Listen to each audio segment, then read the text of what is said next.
आप देख रहे हैं खबरों, तबसरों और तज्जियात पर मबनी पाकिस्तान का सबसे मोतबर न्यूज शो दुनिया, कामरान खान के साथ। अस्सलाम वालेकुम, मैं हूं मसूद रजा। कामरान खान साहब निजी मसरूफियत की वजह से मौजूद नहीं है, लिहाजा प्रोग्राम की मेज़बानी के फराइज़ मुझ पर हैं। बलूचिस्तान में बदतरीन बारिश ने तबाही मचा दी है। मकरान डिवीजन के मुख्तलिफ अजला में सैलाबी सूरत हाल से जिंदगी मफलूज हो गई है। गवादर, केच, तुरबत और पसनी में एमरजेंसी नाफिज करके आफत ज़दा करार दे दिया गया है। तूफानी बारिशों के बाइस कई राब्ता सड़कें बह चुकी हैं और चमन में स्कूल और घरों समेत 200 के करीब इमारतें मुनहदिम हो गई हैं। बारिशों का पानी घरों में दाखिल हो गया है। मुतासरा इलाकों में स्कूल को गैर मुअय्यना मुद्दत के लिए बंद कर दिया गया है, जबकि सरकारी मुलाजमीन की छुट्टियां मनसूख कर दी गई हैं। मुतासरा इलाकों में पाक फौज और पैरा मिलिट्री फोर्सेस के दस्तों ने इमदादी काम शुरू कर दिए हैं। मुख्तलिफ इलाकों में फंसे सयाहों और गाड़ियों को महफूज मकामात पर मुंतकिल किया गया है। बेघर अफराद में कंबल, खैमे, सिलेंडर, अद्वियात, राशन और ज़रूरत की दीगर अशिया तकसीम की जा रही हैं। बालाई इलाकों में शदीद बर्फबारी की वजह से इमदादी सरगर्मियों में मुश्किलात में भी इजाफा हो गया है। बलूचिस्तान के 17 अजला में पिछले 24 घंटे के दौरान 445 मिलीमीटर बारिश रिकॉर्ड की गई। महकमा मौसमियात ने आइंदा चंद दिनों में मजीद बारिश और बर्फबारी की पेशगोई की है। मौसमी सूरत हाल के पेश नज़र हाईवेज और राब्ता सड़कों पर ट्रैफिक की रवानी बरकरार रखने के लिए NHA, PDMA और ज़िले इंतजामिया ने भारी मशीनरी पहुंचा दी है। बलूचिस्तान के वज़ीर आला सरदार अब्दुल कुद्दूस बजंजो का कहना है कि मकरान डिवीजन में बारिशों ने बड़े पैमाने पर तबाही मचाई है। बारिशों की वजह से पानी जहाँ पे रुक जाती है तो ज़रूर नुकसान हैं। ग्वादर को हमने आफत ज़दा करार दिया है और मेरे चीफ सेक्रेटरी इसको भी नोटिफिकेशन कर रहे हैं और वाकई उसमें है हालात बहुत ख़राब हैं। देखिए जहाँ पे पानी शहरी एरिया में आए हैं वहाँ पे पानी खड़ी होगी और उसकी वजह से लोगों को नुकसान हुआ है। अभी एस्टिमेट लगा रहे हैं, क्या नुकसान सामने आ जाएंगे, एस्टिमेट आ जाएगा कि कितने हमारे तादाद में लोगों के नुकसान हुए हैं। वो इंशाल्लाह गवर्नमेंट साथ है। टूरिस्ट को भी मुश्किलात ज़ियारत में आ रहे थे तो पूरी तौर पर हमने उस पर इक़दाम उठाए, लोगों से भी पूछा और जहाँ जहाँ उनको मुश्किलात थे मुश्किलात दूर करने। सूरत हाल अब यह है कि इमदादी कामों की निगरानी के लिए नेशनल डिजास्टर मैनेजमेंट अथॉरिटी ने कंट्रोल रूम कायम कर दिया है और इस सिलसिले में हम उन्हीं से मालूम करते हैं। नसीर नसर साहब, DG डिजास्टर मैनेजमेंट बलूचिस्तान हमारे साथ मौजूद हैं। बहुत शुक्रिया सर वक्त देने के लिए। ये फरमाएं कि बलूचिस्तान में बारिशों से गवादर, केज और पसनी सबसे ज़्यादा मुतासिर हुए। इसके साथ साथ दीगर इलाकों की क्या सूरत हाल है और अब कंट्रोल रूम तो कायम कर दिया गया है, सूरत हाल कंट्रोल में है? जी बिल्कुल, ग्वादर और केच और पसरी जो है ना वो भी ग्वादर डिस्ट्रिक्ट का एक तहसील है। यहाँ पे बारिशें वाकई ज्यादा हुई हैं और जो नेबरिंग डिस्ट्रिक्ट के केच वहाँ पे भी एज कम्पेयर टू ग्वादर कम हुई, लेकिन वहाँ पे भी सूरत हाल इस तरह के बारिश हुई और सिचुएशन जो आप बता रहे हो हालात बिल्कुल कंट्रोल में और प्रोविंशियल गवर्नमेंट और प्लस हमारी पाक आर्मी, FC और दीगर हमारे जो इदारे वो इस पे काम करे, स्पेशली जो पानी का जो निकासी का मसला है उस पे काम कर रहे हैं। और जो जहाँ तक आप दीगर अजला का कह रहे हो तो बाकी पूरे बलूचिस्तान में बारिशें हुई और कुछ जो हमारे 5-6 डिस्ट्रिक्ट से जो सर्द इलाके हैं वहाँ पे स्नोफॉल भी हुआ है और वहाँ पे भी जो हालात कंट्रोल में और हम उनको देख रहे हैं। अच्छा, तो ये बताइए कि मुतासरा इलाकों में रिलीफ फराहमी के लिए क्या इक़दाम किए जा रहे हैं, वहाँ पर क्या सूरत हाल है इस वक्त?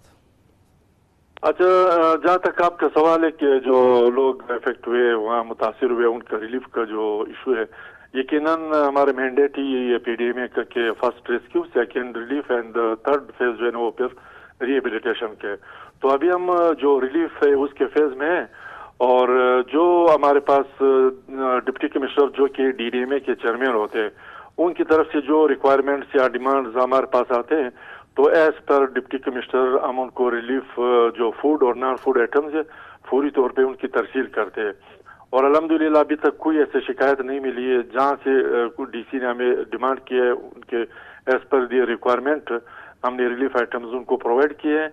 और ये भी मैं बता दूं कि बिफोर डिजास्टर ज़ाहिर बात है ये जो विंटर सीजन है इसमें ये चीज़ें जो है ना पहले से नोटिस में होती हैं, तो प्रिपरेशन का जो फेज था उसमें हमने ऑलरेडी इस तरह के डिस्ट्रिक्ट जहाँ पे बारिशें ज़्यादा होने के चांसेस थे या जहाँ पे जो है ना स्नोफॉल के चांसेस थे, ऑलरेडी हमने ये चीज़ें वहाँ पे डम किए हुए थे। प्लस हम यहाँ से भी जो क्वेटा से भी उनको भिजवा रहे, तो रिलीफ का सच कोई ऐसा इशू नहीं है कि जिसकी वजह से कोई मुश्किल पब्लिक को पेश आई हो या वहाँ पे जो हमारे इदारे काम कर रहे हैं उनको कोई इशू हुआ हो। अच्छा, मुतासरा इलाकों में लोगों का ये कहना है कि पेशगोई थी बारिश की, इसके बावजूद नाले साफ नहीं करवाए गए, लिहाजा उनके घरों में पानी भर गया है। अच्छा, इस तरह है कि मैं फिर रिपीट करूंगा कि डिजास्टर दो किस्म के हुए थे, एक नेचुरल, दूसरा मैन मेड डिजास्टर। अभी नेचुरल डिजास्टर स्नोफॉल हुआ या जो है ना वो बारिश हुई, पानी ने तो आना है, अपने रास्ते पे आना है।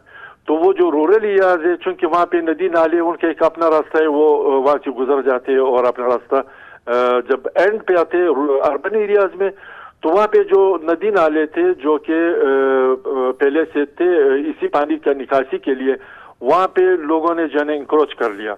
जब इंक्रोच कर लिया तो पानी का रास्ता ज़ाहिर बात रुक गया, फिर कंजेस्टेड एरिया है, पॉपुलेशन वहाँ पे ज़्यादा है, तो उस वजह से जब पानी को रास्ता ही नहीं मिल रहा है तो पानी ने लामाला जो है ना घरों में घुसना है। तो ये सिचुएशन वहाँ पे भी जो अर्बन एरिया है ग्वादर का जो आप कह रहे हो कि पानी घरों में जा करके ठहर गया, अभी उसका बाहर जाने का रास्ता ही नहीं है, लोगों ने इंक्रोच किया है वहाँ पे पब्लिक ने। तो बहरहाल वो एक अलग फैक्टर है, एक अलग इशू है उस, लेकिन जहाँ तक पानी के निकासी का इशू है तो उसके लिए अल्हम्दुलिल्लाह वहाँ पे जो है ना पहले से ऑलरेडी हमने डिवाटरिंग पंप्स जो कि बहुत एवी मशीनरी है वो हमने प्रोवाइड किए थे पीडीएमए ने, और अभी भी आफ्टर ये डिजास्टर या आफ्टर ये जो बारिशें हुई हैं तब भी हमने मजीद में उनको वाटर डिवाटरिंग पंप भिजवा दिए अलॉन्ग जनरेटर्स, अगर वहाँ पे कोई इलेक्ट्रिसिटी का कोई इशू होता है ताकि जनरेटर्स को यूटिलाइज कर ले। तो वो पानी का जो निकासी वो जारी है और 50% क्रॉस हो गया, तो अभी इंशाल्लाह विद इन 2 डेज ये पानी का जो निकासी वो कंप्लीट हो पेशगी इक़दाम कर लिए जाते तो ये सूरत हाल ना होती। बहरहाल आप फरमा रहे हैं कि इमदादी सरगर्मियाँ जारी हैं और इसमें कोई तातुल नहीं है। सैलाबी रेलों से लोगों की अमलाक को शदीद नुकसान पहुँचा है, उनके लिए मुतबादिल क्या बंदोबस्त किया है हुकूमत ने? अच्छा, बिल्कुल आप ठीक कह रहे हो, ये यकीनन जो है ना कच्चे घर है, गरीब लोग है, पानी जब घरों में ठहर जाता है या ऊपर से बारिश इस तरह तेज हो तो उनकी छतें गिर जाती। बहुत इलाकों से हमें दीवारें गिरने की जो इतलात है वो मौसूल हुई, घर गिरे हैं वहाँ पे, उनके छत गिरे हैं। तो उसके एक पॉलिसी गवर्नमेंट की, फर्स्ट ये कि मैं फिर रिपीट करूँगा कि रेस्क्यू है, फिर रिलीफ है, थर्ड फेज जो है ना रिहेबिलिटेशन का है। अभी थोड़ा सा जो सिस्टम ठीक होगा, हालात थोड़े से नॉर्मल होंगे और लोग जो है ना रिलीफ और रेस्क्यू के जो है ना फेज से वो निकल जाएंगे, तो हमने ऑलरेडी टीमें बनाई हुई है, बल्कि नोटिफाई है, डिप्टी कमिश्नर उसके चेयरमैन है, बाकी उसके साथ स्टेक होल्डर्स है, पाक आर्मी है, हमारे जो है एफसी की टीमें हैं और प्लस हमारी म्यूनिसिपल कमेटी के है। एक सिस्टम के तहत वहाँ पे सर्वे होगा। सर्वे में हम ये देखेंगे कि आया जो है ना घर जो है ना पार्शली कितने डैमेज हुए और फुली कितने डैमेज हुए, और प्लस सिर्फ प्रॉपर्टी नहीं, प्रॉपर्टी के अलावा हमने लाइफ स्टॉक को देखना है कि कहाँ पे जो लाइफ स्टॉक उनके कितने जाया हुए और कितना नुकसान हुआ है, हमने एग्रीकल्चर साइड को देखना है। तो ये सारी चीजें एक सिस्टम है, हमारा गवर्नमेंट का एक सिस्टम है प्रोविंशियल गवर्नमेंट का, प्रोविंशियल गवर्नमेंट हमें सपोर्ट करे हवाले से। तो इसके एक असेसमेंट होगी, असेसमेंट के बाद हम रिकमेंड करेंगे, उसकी रिपोर्ट पेश करेंगे गवर्नमेंट को और एंड एज पर पॉलिसी उनकी कंपनसेशन होगी। और वो इतना मुश्किल बनी कि विद इन मंथ ये सारा प्रोसेस कंप्लीट हो जाएगा और रिलीफ जो है ना वहाँ तक पहुँच जाएंगे। यानी पहले तो जब पेशगोई थी तो पेशगी इक़दाम नहीं किए गए हुकूमत की तरफ से, अभी फिर महकमा मौसमियात की पेशगोई है कि बर्फ़बारी होगी, मज़ीद बारिशें होंगी, सूरत हाल मज़ीद ख़राब होने का अंदेशा है, तो अब क्या इक़दाम कर रहे हैं आप लोग? बिल्कुल, देखिए 2-3 किस्म के मौसम आते हैं पूरे साल में। अभी मानसून के लिए भी कंटीजेंसी प्लान बनता है, उसके लिए जो है ना प्रिपरेशन करनी पड़ती है, प्रिपेयरनेस के जो है ना वो सिलसिला है वो देखना पड़ता है। इसी तरह जो विंटर सीजन है यहाँ बलूचिस्तान में उसके लिए भी काम करना पड़ता है। तो उस हवाले से बिफोर जो रेन या बिफोर स्नोफॉल वो तो हमारी प्रिपरेशन है, तैयारी है, प्रोविंशियल गवर्नमेंट की भी, पीडीएमए की भी, हमारे जो है ना पाक आर्मी उनकी भी, और प्लस जो डिस्ट्रिक्ट एडमिनिस्ट्रेशन है उनकी भी। तो प्रिडिक्शन तो है, मैंने जैसे पहले अर्ज किया कि मेट डिपार्टमेंट की तरफ से फर्दर 2 दिन का जो है ना स्पेशली इन 2 दिनों में स्नोफॉल के ज्यादा चांसेस है जो हमारे सर्द इलाके हैं, लेकिन कई हमारे जो डिस्ट्रिक्ट है उनमें बारिशें भी होगी और बारिशों से भी कभी मतलब है कि वहाँ पे हो। तो इसके लिए हमारी तैयारी है, हमारे पास एवी मशीनरी मौजूद है, मैन पावर है हमारे पास, रेस्क्यू की टीमें हमारे पास है, जहाँ जहाँ से हमें इंफॉर्मेशन मौसूल होते हैं हम भिजवा देते हैं।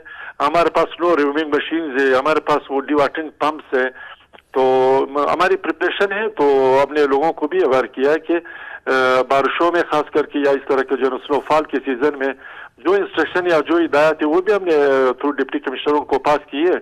और हमारे जो सिविल एडमिनिस्ट्रेशन के लोग हैं उसके साथ हमारी पाक आर्मी की टीम है वो इसी पे काम कर रही है।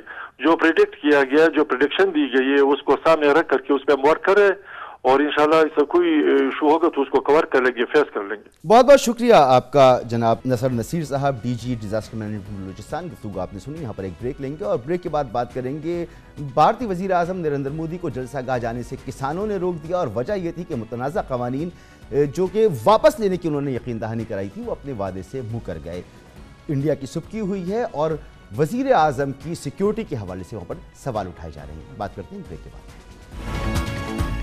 भारत में मुतनाज़ा ज़रई क़वानीन के खिलाफ 1 साल से जारी एहतजाज के बाइस हाल ही में मोदी हुकूमत ने घुटने टेक दिए थे और पिछले साल नवंबर में वज़ीर आज़म नरेंद्र मोदी ने तीनों नए ज़रई क़वानीन वापस लेने का ऐलान किया था। ताहम तवक्को के ऐन मुताबिक मोदी हुकूमत ने एक बार फिर वादा खिलाफी की, जिसके जवाब में भारतीय किसानों ने एक बार फिर महाज गर्म कर दिया।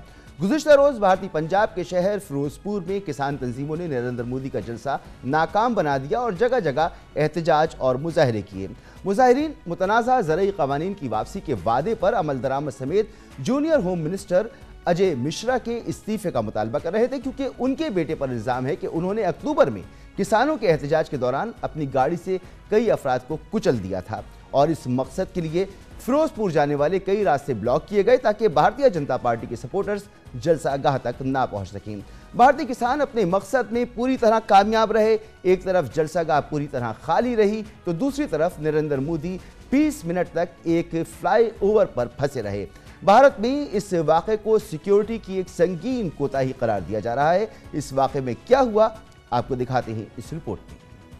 इस तमाम सूरत हाल पर भारत की वजारत दाखिला ने पंजाब हुकूमत से गफलत के मुजाहरे पर रिपोर्ट तलब कर ली है। तहम मशरक़ी पंजाब के वज़ीर आला चरणजीत सिंह का कहना है कि वज़ीर आज़म का सड़क के जरिए जाने का फैसला आखिरी वक्त पर हुआ, जिसका हमें कोई इल्म नहीं था।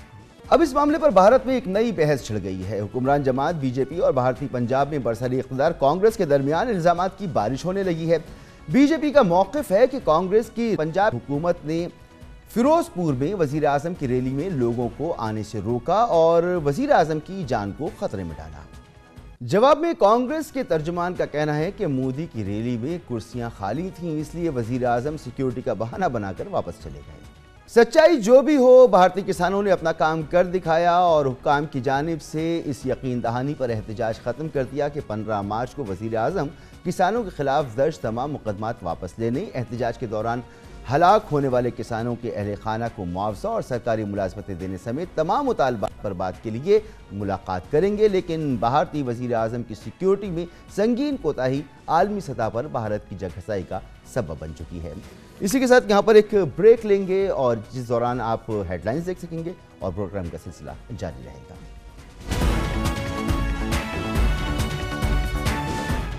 पीटीआई हुकूमत और नैब की अपोजिशन से दूरियों और बदगुमानियों में दिन ब दिन इजाफा हो रहा है।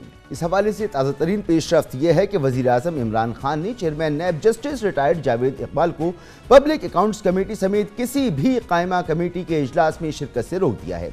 आज पब्लिक अकाउंट्स कमेटी के चेयरमैन राना तनवीर हुसैन की ज़ेर सदारत इन कैमरा इजलास हुआ, जिसमें chairman NAB justice retired Javed Iqbal पेश ना हुए, बल्कि नैब की जानिब से एक लेटर आया जिसमें नैब ने वज़ीर आज़म इमरान खान के हवाले से सेक्रेटरी असेंबली को खत लिखा कि वज़ीर आज़म ने चेयरमैन नैब की जगह डीजी नैब को ब्रीफिंग देने के लिए मंजूरी दी है और कहा है कि chairman NAB justice retired Javed Iqbal किसी भी कायमा कमेटी के सामने बतौर प्रिंसिपल अकाउंट ऑफिसर पेश नहीं होंगे।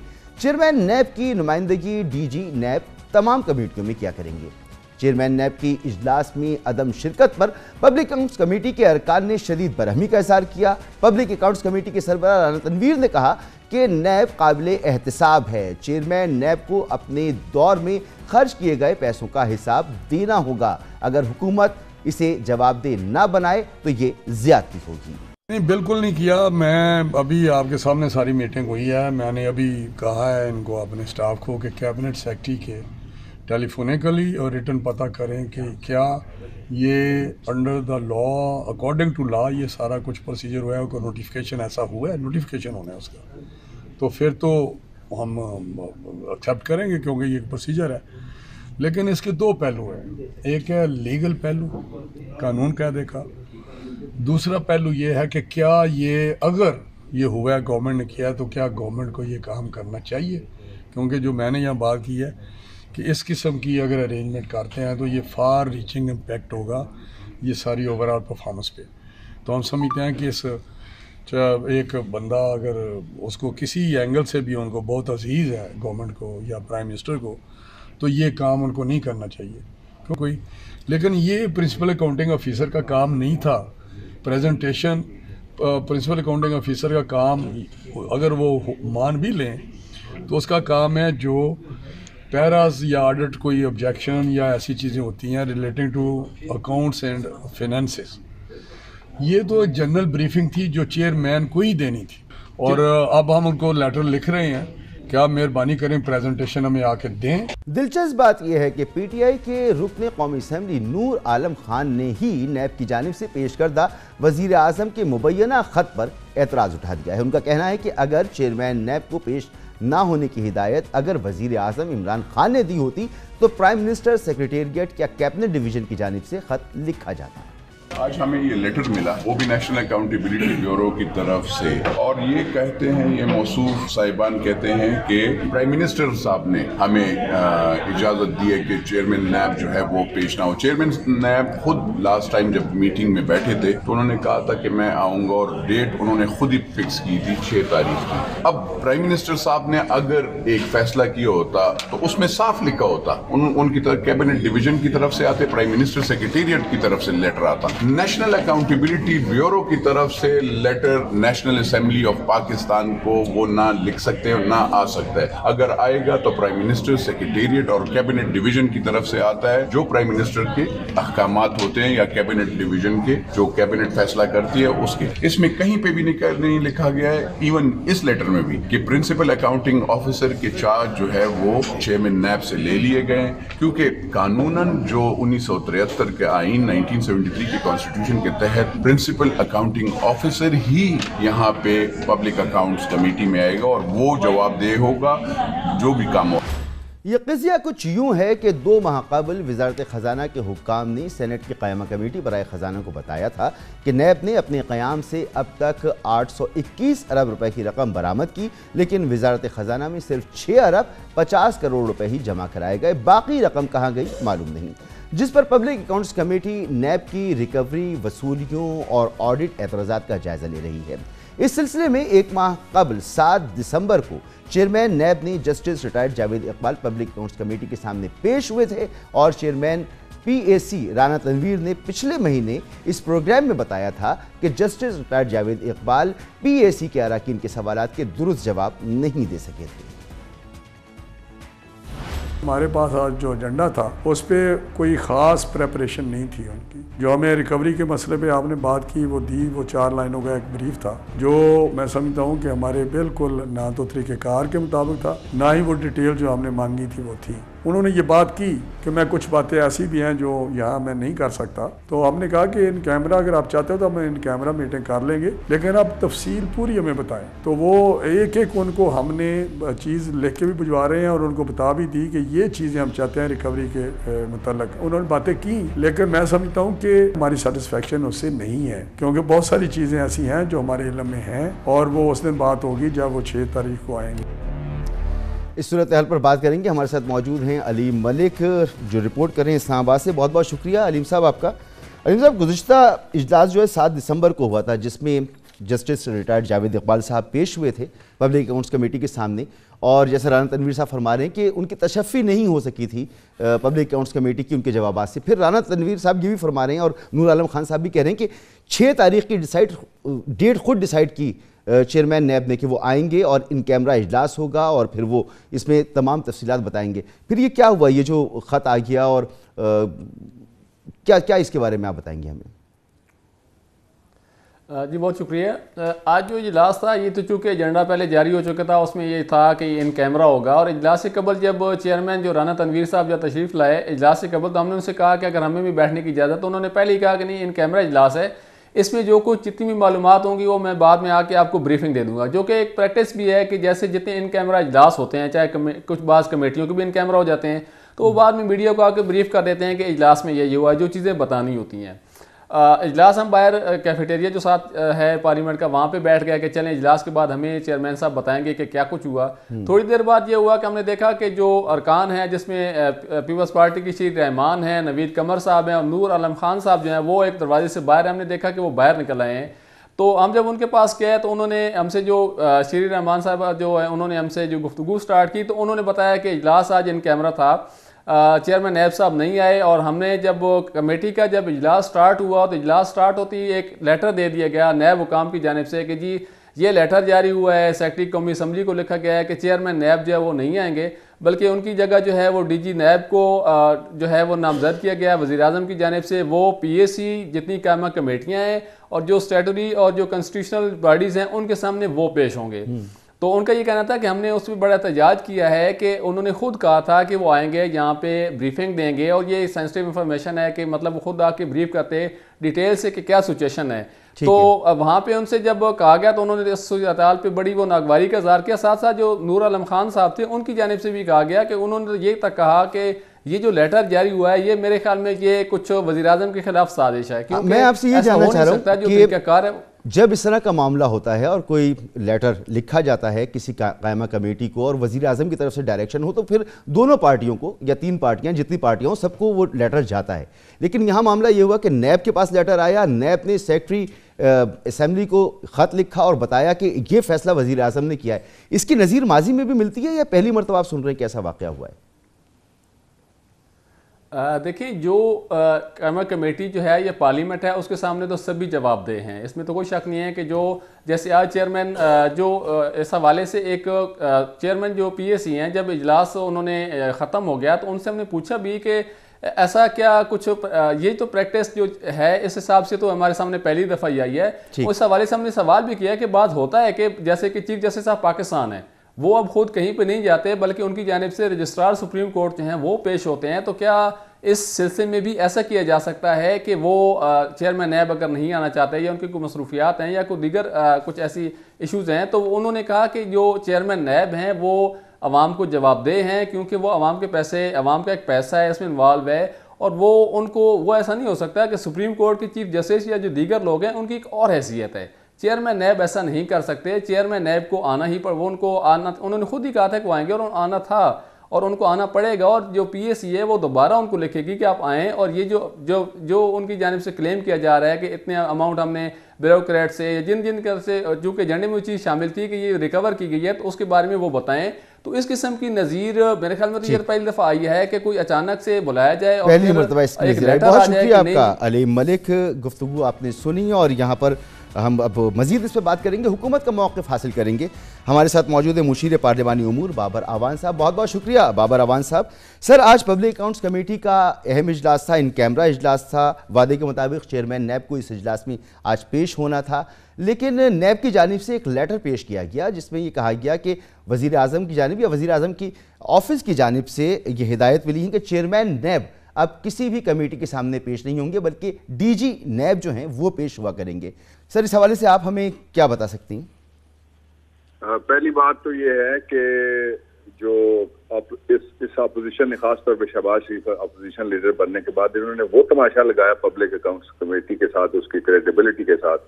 पहले ये शोर करते रहे कि पब्लिक अकाउंट्स कमेटी में अगर अपोजिशन लीडर को न डाला जाए तो जमहूरियत मुकम्मल नहीं होती और जमहूरियत रुखसत हो जाएगी। हालांकि आपको मालूम है, आप जहाँ से बात कर रहे हैं कराची से, वहाँ जो असेंबली है उसमें पब्लिक अकाउंट्स कमेटी में अपोजिशन लीडर को सरबराही नहीं दी गई हमारे अली मादर शेख को। इससे पहले जब मैं लॉ मिनिस्टर था, पीपी की गवर्नमेंट में नदीम अफजल चंद थे, हमने उनके कहने के ऊपर शहबाज शरीफ को लगाया, उन्होंने अपना आगे से राना तनवीर साहब को नॉमिनेट कर दिया। This is part one. दूसरा ये है कि जो ऑटोनमस बॉडी है नैब, एक इंडिपेंडेंट इदारा है, ठीक है, और उसको जो डील करने वाली मिनिस्ट्री है उस मिनिस्ट्री का नाम है ministry of law and justice. तीसरी बात यह है कि आपने जो कहा, मेरे सामने कोई पेपर नहीं है और आपने अगर पेपर देखा है या आप भी किसी खबर को पढ़ के मुझे बता रहे हैं, सवाल यह है कि प्राइम मिनिस्टर ने अप्रूव किया, ये लफ्ज़ आपने इस्तेमाल किया, प्राइम मिनिस्टर ने अप्रूव क्या किया? किसी कमेटी को प्राइम मिनिस्टर कभी खत नहीं लिखते डायरेक्टली, वो नेशनल असेंबली को कभी खत नहीं लिखते डायरेक्टली। अगर उन्होंने कोई पार्लियामेंट्री अफेयर्स मिनिस्ट्री है जिसमें रूल्स ऑफ बिजनेस में लिखा हुआ है कि हम डील करेंगे पार्लियामेंट को, बल्कि प्राइम मिनिस्टर हाउस को भी हम डील करेंगे, सदर हाउस को भी करेंगे, और इस्टेब्लिशमेंट का भी और काबीना का वर्क जो है पार्लियामेंट्री और इलेक्शन कमीशन समेत हम देखेंगे। इसलिए या नैब ने या लॉ मिनिस्ट्री ने कोई समरी भेजी होगी जिसको अप्रूव किया गया। अब जो चौथी बात है वो ये है, और सबसे इम्पोर्टेंट बात ये है कि मुझे अभी जब आपके यहाँ से फोन आया तो मैंने पता किया, तो मुझे पता चला कि उन्होंने अपने जो नैब है उन्होंने अपने रूल्स अमेंड किए हैं। पहले चीफ अकाउंटिंग ऑफिसर चेयरमैन नैब था, अब उसकी जगह डीजी हो गया है। तो जाहिर है नीचे से कोई प्रपोजल किया है जिसको पीएम ऑफिस ने अप्रूव किया होगा, ये खत नहीं हो सकता। और आखिरी बात यह है कि जितनी भी मिनिस्ट्रीज हैं उनके अंदर जो सेक्रेटरीज है मिनिस्ट्री के, मिनिस्टर इंचार्ज हो या कोई प्राइम मिनिस्टर के पास हो, उसमें मिनिस्ट्री या मिनिस्ट्री को डिवीजन कहते हैं रूल्स ऑफ बिजनेस में, लेकिन उसका जो चीफ अकाउंटिंग ऑफिसर होता है वो सेक्रेटरी होता है। मैंने ये कहा कि रूल्स ये इनके मुताबिक कोई प्रपोजल अगर जाए तो पीएम ऑफिस उसको अप्रूव करेगा। ठीक सर, पिछले जो इजलास हुआ था पब्लिक अकाउंट्स कमेटी का, उसमें चेयरमैन नैब ने ये दरख्वास्त की थी कि इन कैमरा इजलास करें, मैं खुद आऊँगा और सब कुछ बताऊँगा। फिर नैब ने तब्दीली कर दी है। अब पब्लिक अकाउंट्स कमेटी कह रही है हम हर सूरत में उनको बुलाएंगे, तो ये मामला कहाँ जाएगा सर, आपको क्या लगता है? ये मामला जो है ना, या कोई भी मामला है वो वन कमेटी में रहेगा और कहाँ जाएगा। जिस तरह सारे कह रहे थे नवाज शरीफ आ रहा है, शहबाज शरीफ के वादे हो गए हैं और फलां है, ये तो स्कैंडलाइज करने वाली बातें हैं किसी की बात को। लेकिन ये है कि जो पब्लिक अकाउंट्स कमेटी है वो चीफ अकाउंटिंग ऑफिसर को, इसलिए कि उस कमेटी का जो नॉमेनक्लेचर है ये कॉन्स्टिट्यूशनल लीगल मामलात को जो गवर्नमेंट के होते हैं जिनके अंदर पब्लिक फंड इस्तेमाल होते हैं उनको देखती है, और जाहिर है उसके लिए चीफ अकाउंटिंग ऑफिसर को वो बुलाती है।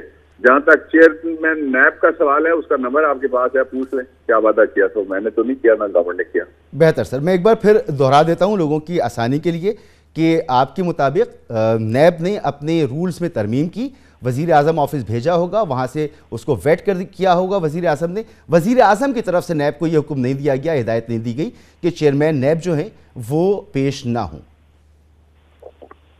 वेटिंग लॉ करता है, वेटिंग कोई और मिनिस्ट्री नहीं करती। ठीक है, तो वज़ीर आज़म की नॉलेज में होगा ना सर ये मामला या नहीं? I have already told you my answer. बहुत बहुत शुक्रिया आपका मुशीर पार्लिमानी उमूर बाबर आवान साहब। हुकूमत का मौक़िफ़ भी इस मामले पर अब हमारे सामने मौजूद है। यहाँ पर एक ब्रेक लेंगे और ब्रेक के बाद बात करेंगे। पाकिस्तान की अदालती तारीख में नया बाब रकम हुआ है। Justice Ayesha Malik supreme court की पहली खातून जज बन गई हैं। काबिलियत और अहलियत ने सीनियरिटी के उसूल को पछाड़ दिया है। बात करते हैं एक ब्रेक के बाद। कुफ्र टूटा खुदा खुदा करके सुप्रीम कोर्ट ऑफ पाकिस्तान में नई तारीख रकम हो गई। लाहौर हाई कोर्ट की जस्टिस मोहतरमा आयशा ए मलिक को अदालत उज़्मा की पहली खातून जज बनाने की मंजूरी दे दी गई। आज चीफ जस्टिस गुलजार अहमद की सरबराही में जुडिशल कमीशन ऑफ पाकिस्तान का इजलास हुआ, जिसमें यह मंजूरी दी गई और सिफारिशात पार्लिमानी कमेटी को इरसाल कर दी गई। जस्टिस आयशा मलिक को 4 माह कबल भी सुप्रीम कोर्ट लाने के लिए जुडिशल कमीशन का इजलास हुआ था, लेकिन उनकी नामजदगी पर अक्सरियती मेंबरान ने अदम इत्तेफाक किया था, जबकि आज JCP के 4 के मुकाबले में 5 मेंबरान ने जस्टिस आयशा मलिक के नाम की मंजूरी दी है।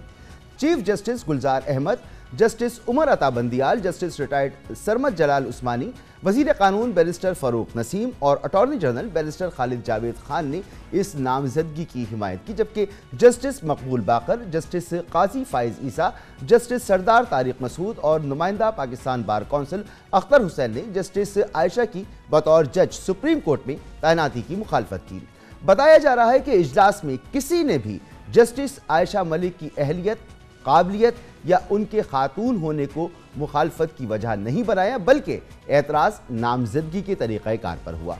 जस्टिस आयशा मलिक की सुप्रीम कोर्ट में तकर्री यकीनन इस अमर की गम्माज है कि काबिलियत और अहलियत ने सीनियरिटी के उसूल को पीछे छोड़ दिया। जस्टिस आयशा मलिक ने अपनी इब्तदाई तालीम कराची से हासिल की। उन्होंने हार्वर्ड लॉ स्कूल से LLM किया। Fakhruddin G Ebrahim and company समेत Rizvi, Isa Afridi and Angell law firm में खिदमात अंजाम दी। पंजाब यूनिवर्सिटी समेत कई तालीमी इदारों में कानून पढ़ाया। जस्टिस आयशा मलिक ने बतौर जज लाहौर हाई कोर्ट ओहदे का हलफ 27 मार्च 2012 को उठाया था। बैंकिंग और कॉरपोरेट केसेस का वसी तजुर्बा रखती हैं, जबकि गुर्बत के खात्मे और सिनफी इम्तियाज़ के प्रोग्रामों में समाजी खदमात में भी पेश रही हैं। और वक्त बदल चुका है और एक बदलाव यह है कि सुप्रीम कोर्ट में ये तब्दीली नज़र आ रही है। आज का इजलास बहुत इंपॉर्टेंट था, इस पर बात करेंगे। हमारे साथ मौजूद हैं राजा मोहसिन एजाज, इस्लामाबाद से रिपोर्ट कर रहे हैं। बहुत शुक्रिया आपका राजा मोहसिन एजाज साहब। इंपॉर्टेंट इजलास था। पिछला जो इजलास हुआ 4 माह कबल, उसमें इत्तेफाक राय नहीं हो सका था इस मामले पर, लेकिन आज हो गया। तो मज़ीद क्या तफसीलात हैं आज के इजलास की जो आप हमसे शेयर कर सकते हैं? देखिए, पिछला जब इजलास हुआ था तो 4-4 से ये इजलास बराबर हो गया था और जस्टिस आयशा की जो सुप्रीम कोर्ट में एलिवेशन है वो फिर नहीं थी हो सकी। और आज एक दफ़ा फिर उनके नाम पर गौर के लिए इजलास हुआ और इस मौके पर हमने देखा कि पाकिस्तान बार काउंसिल की जानिब से हड़ताल की भी कॉल दी गई थी और सुप्रीम कोर्ट ऑफ पाकिस्तान में भी जुज़वी तौर पर हड़ताल देखी गई। ताहम वकला मुख्तलिफ मुकदमात में सुप्रीम कोर्ट ऑफ पाकिस्तान में पेश होते भी रहे।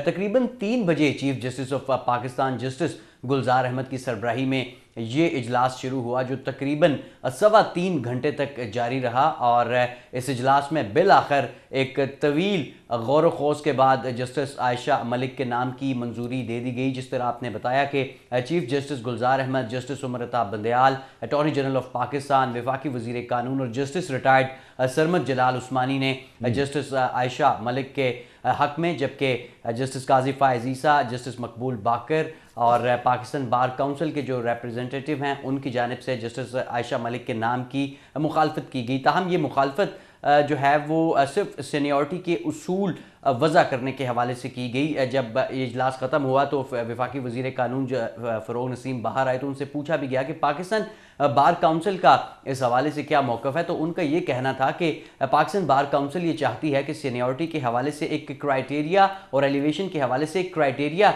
सेट करके उनके नाम पर दोबारा गौर किया जा सकता है। ताहम क्योंकि 5 जजेस की अक्सरियत ने जुडिशल कमीशन ने जस्टिस आयशा मलिक के हक में वोट दिया है, तो ये एक तारीखी मौका है पाकिस्तान की जुडिशरी के लिए, क्योंकि ना सिर्फ वो पहली खातून जज हैं सुप्रीम कोर्ट ऑफ पाकिस्तान की, बल्कि वो 2030 में जस्टिस याहिया अफरीदी जब chief justice as a chief justice retire होंगे तो उसके बाद वो पाकिस्तान की पहली खातून चीफ जस्टिस ऑफ पाकिस्तान भी बन जाएंगी। तो ये पाकिस्तान के लिए एक बड़ा एक तारीखी मौका है। उनकी जो एलिवेशन हुई है सुप्रीम कोर्ट ऑफ पाकिस्तान में और इसको क्वार्टर्स की जानिब से बहुत ज़्यादा। इस्लामाबाद से हमें रिपोर्ट कर रहे थे और इस मामले पर मजीद बात करेंगे। हमारे साथ मौजूद हैं जस्टिस रिटायर्ड नासरा जावेद इकबाल साहिबा, फॉर्मर जज लाहौर हाई कोर्ट। बहुत बहुत शुक्रिया मैडम आपका वक्त देने के लिए।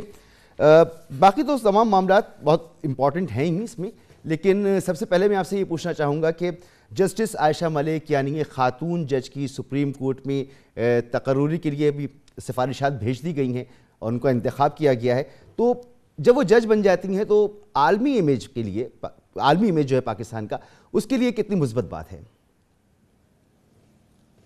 मैं समझती हूँ बहुत मुस्बत बात है, क्योंकि ये अजीब बात है, हम पीछे रह गए हैं। सार्क के तकरीबन तमाम ममालिक में सुप्रीम कोर्ट की ख़वातीन जजेस हैं। श्रीलंका में भी है, बांग्लादेश में भी है, हिंदुस्तान में भी है। तो आप देखिए कि कोई वजह नहीं है, अमर माने नहीं है कि हमारे यहाँ नहीं हो, लेकिन यहाँ सिनफी इम्तियाज़ रहा है और ख़ातून को सुप्रीम कोर्ट में शामिल होने में देखिए 74 साल पाकिस्तान को हो गए और आज तक कोई भी नहीं हुई। और ये पहली दफ़ा है कि हमारे लाहौर हाई कोर्ट की एक खातून जज जो है ये सुप्रीम कोर्ट में नामज़द हुई हैं और मुझे तवक्को है इंशाल्लाह वहाँ इनके आने से एक तो बाहर का जो हमारा आपने कहा तासर बेहतर होने के अलावा जो आधी आबादी है ख़वातीन की, उनकी दिल की बात तो वो फहम कर सकती हैं, क्योंकि वो कॉरपोरेट लॉ भी समझती हैं, वो कॉन्स्टिट्यूशनल लॉ भी समझती हैं, उनकी जजमेंट्स रिपोर्टेड है। और जो ख़वातीन के मामलात हैं उसमें तो ज़ाहिर है ख़वातीन के दिल की बात ख़वातीन बेहतर समझ सकती हैं, और ये बहुत अशद ज़रूरी था कि सुप्रीम कोर्ट में कम से कम एक खातून के बजाय, देखिए हमने सीडो को साइन किया हुआ है, convention for elimination of discrimination against women, कम से कम 30% ये जो भी नुमाइंदा इदारे हैं इनमें ख़वातीन होनी चाहिए। तो अगर 17 जज हैं सुप्रीम कोर्ट के तो कम से कम 5 ख़वातीन होनी चाहिए। लेकिन ये पहला मरला हमने जो है पार अब किया है कि कम से कम एक तो आई है। इस बिस्मिल्लाह से अल्लाह करे कि आगे भी बढ़े। अभी ये भी सुप्रीम कोर्ट में चैलेंज कर दिया है बार काउंसिल्स वालों में, क्योंकि बार काउंसिलों में आप देख लीजिए कोई खातून नहीं। तो ये तमाम जो सिलसिले हैं ना, इनको रफ्ता रफ्ता दुरुस्तगी की ज़रूरत है। और बेहतर तजावीज़ आई हैं कि एक बार तरीक़ाकार तय हो जाए ताकि कोई इबाहम ना रहे और किसी को एतराज़ ना हो, जो इस दफ़ा हमने देखा कि एहतजाज भी थे, एतराज़ भी थे। बहरहाल जैसे आपने फरमाया कि 5 तो ख़वातीन, मैं आपसे यहाँ अर्ज़ कर दूँ कि ये अभाम इन्होंने ख़ुद उठाए हैं, क्योंकि हमारा आइन कहता है कि सुप्रीम कोर्ट का जज बनने के लिए फ्रेश अपॉइंटमेंट होती है। 15 साल जो वकील है गुड स्टैंडिंग सुप्रीम कोर्ट का और मेरिट पे वो बराबर उतरता है, वो भी नॉमिनेट हो सकता है, नामजद हो सकता है। और 5 साल जिस जज ने किसी हाई कोर्ट में काम किया हो और मेरिट पे आता हो वो आ सकता है। 41 ऐसे जजेस हैं जो नामजद हुए हैं, जिसमें कैकाउस हैं, खोखर हैं, नसीम हसन शाह हैं, मेरा ख्याल है हमूदुर रहमान भी थे, हलीम खान भी है, बहुत से ऐसे जो चीफ जस्टिस ऑफ पाकिस्तान बने, और इसलिए कोई अभाम नहीं था। ये अभाम तो अब देखिए 41 जजेस के वक्त किसी ने ना रेज किया, और जिस वक्त खातून की बारी आई तो उसके ऊपर कितने सारे इन्होंने अपने, जैसे कि आपने फरमाया मैडम, माजरत आपकी बात में मुखिल हो रहा हूँ, जैसा कि आपने फरमाया कि कम से कम 5 जजेस तो फीमेल होनी चाहिए, तो हम देखते हैं कि हमारी पार्लियामेंट में सरकारी मुलाजमतों में कोटा मुख्तस है, तो सुप्रीम कोर्ट में भी ऐसा होना चाहिए, यहाँ पर ऐसा क्यों नहीं है? ये देखें ना, ये तो जब तक आइन में तरामीम नहीं आएंगी तो ये नहीं होगा। और जब यहाँ पे सुप्रीम कोर्ट के जो बार एसोसिएशन है या बार काउंसिल वाले अगर सुप्रीम कोर्ट गए और मुझे मौका मिले कि मैं इसमें पार्टी बनूं या फरीक बनूं, तो मैं तो ये ज़रूर कहूँगी कि जी एक मुख्तस कर देना चाहिए। इसको हम कोटा नहीं कहते, इसको हम कहते हैं अफर्मेटिव एक्शन, एक दहलीज पार करने के लिए कि ख़वातीन कम से कम वो 1/3 पे आएँ, और अगर 1/3 से बेहतर चले जाए तो वो भी हो सकता है। और ये तो ये Shireen Munir versus board of medical admissions जो है, इसमें ये साबित हो चुका है। जिस वक्त औरतों को कहते थे कि 10% औरतें आ सकती हैं मेडिकल प्रोफेशन के बीच में, तो शीरीन मुनीर वगैरह ख़वातीन इनके नंबर ज़्यादा थे, ये कहने लगे जी हम क्यों पीछे रहें, तो सुप्रीम कोर्ट ने इनके हक़ में फ़ैसला किए। अब आप देखें कि ज़्यादा ख़वातीन हैं मेडिकल कॉलेजेस में, क्योंकि मेहनत ज़्यादा करती हैं और उनके नंबर ज़्यादा आते हैं तो आगे आती हैं। यही सूरत हर इदारे में होनी चाहिए। जैसे कि आपने भी मेरे पिछले सवाल के जवाब में फरमाया कि कोई इसमें इशू नहीं था, लेकिन इशू पैदा किया गया। सुप्रीम कोर्ट के चीफ जस्टिस बनने के लिए सीनियरिटी की एक शर्त अब आ गई है, और सबको पता है कि जो सीनियर होगा वो सुप्रीम कोर्ट का जज बन जाएगा। इसी तरीके से जो एतराज़ात हैं जहाँ पर भी उठाए जाते हैं, आप समझती हैं कि इसको एक बार सेटल हो जाना चाहिए? ये सोच भी मौजूद है, एक बार सेटल हो जाए, एक तरीक़ाकार बन जाए। अभी भी मौजूदा जो तकरीरियाँ हुई हैं हाई कोर्ट वगैरह में, उसमें हमने देखा कि सीनियरिटी नहीं नज़र आई, वहाँ पर भी इस तरह की चीज़ें हुई हैं, तो एक बार तय हो जाना चाहिए। आप समझती हैं इसकी ज़रूरत है? देखिए, जहाँ तक तो हाई कोर्ट में तकरीरियाँ हैं, बार में और सर्विस में जो आला कारकर्दगी के मुतहम्मिल हैं उनको सिलेक्ट कर देते हैं, और वही जुडिशल कमीशन सेलेक्ट करती है, जिसमें पार्लियामेंटेरियंस भी हैं, जिसमें जजेस भी हैं। तो तरीक़ेकार जो है वो तो बिल्कुल वाज़ेह है।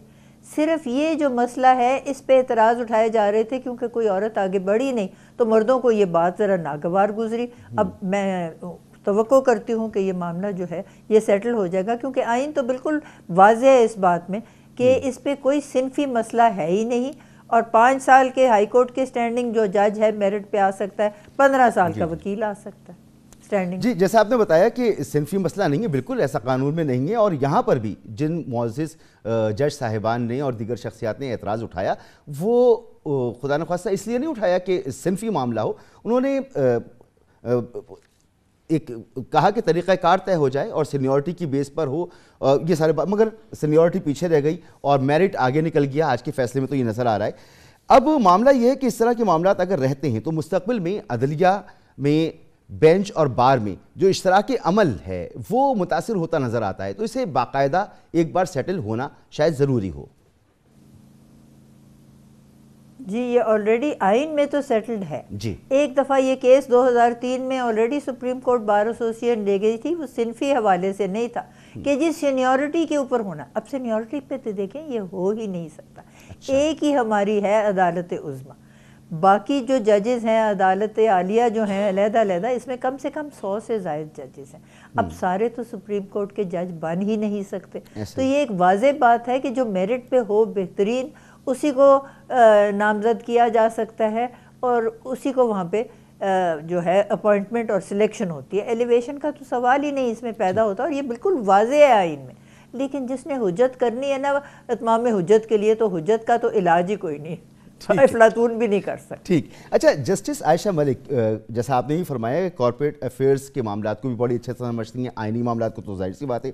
तो ये सुप्रीम कोर्ट में उनकी तकरूरी पाकिस्तान में जो मालियाती केसेस हैं उनके तस्वीर में कितनी मदद मिलेगी और क्वालिटी ऑफ जजमेंट जो जस्टिस आयशा मलिक की पहचान रहा है, इससे हमारे निज़ाम इंसाफ में कितना उसको तक़वियत मिलेगी और इजाफा होगा?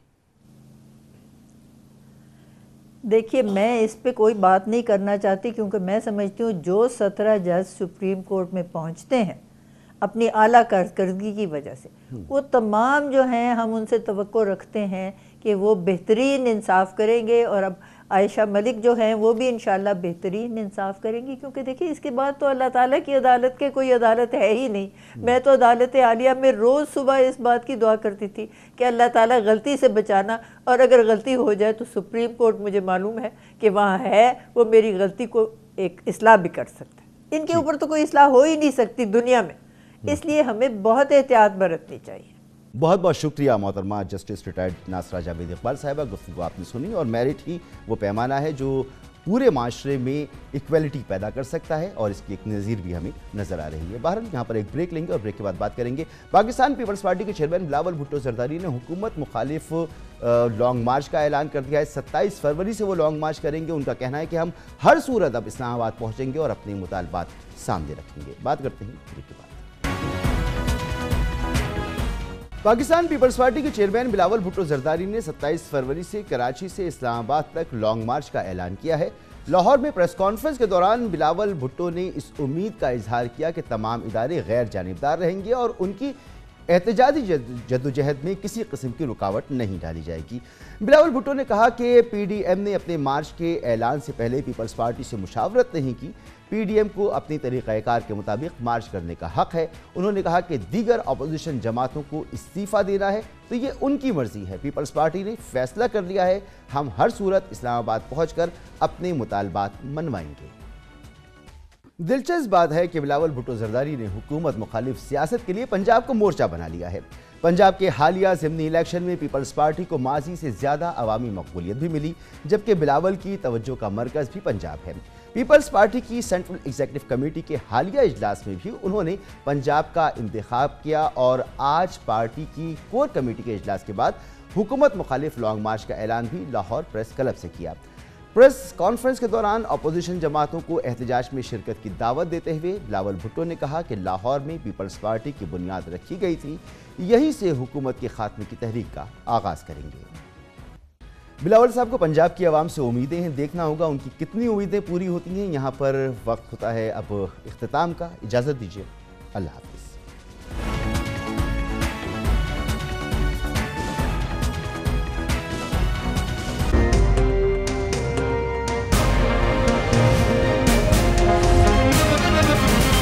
दुनिया खबर की दुनिया।